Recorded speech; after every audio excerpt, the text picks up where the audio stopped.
ხმაური დაპირისპირება იყო სერბეთის პარლამენტში მთავრობის პოლიტიკის წინააღმდეგ პროტესტის და საპროტესტო აქციებში მონაწილე სტუდენტების მხარდაჭერის ნიშნად სერბმა ოპოზიციონერმა დეპუტატებმა საგაზაფხულო სესიის პირველ დღეს კვამლის ხელყუმბარები ისროლეს და ცრემლსადენი გაზი გაუშვეს.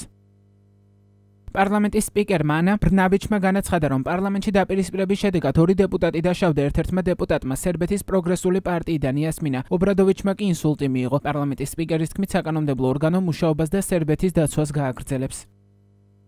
სერბეთში უკვე 4 თვეა მასობრივი აქციები მიმდინარეობს. პროტესტი მას შემდეგ დაიწყო, რაც 1 ნოემბერს ქვეყნის ჩრდილოეთში ქალაქ ნოვისადში რკინიგზის სადგურზე ბეტონის ჭერის ჩამონგრევას 15 ადამიანის სიცოცხლე ემსხვერპლა. ტრაგედიის გამო სერბეთში საპროტესტო მოძრაობის მონაწილეები პრეზიდენტ ალექსანდრ ვუჩიჩისა და შესაბამისი პირების პასუხისმგებლობის დაყენებას ითხოვენ. პროტესტის ფონზე გადადგა სერბეთის პრემიერ-მინისტრი მილოშ ვუჩევიჩი, ინფრასტრუქტურის მინისტრი გორან ვესიჩი და დააკავეს 10-ზე მეტი ადამიანი.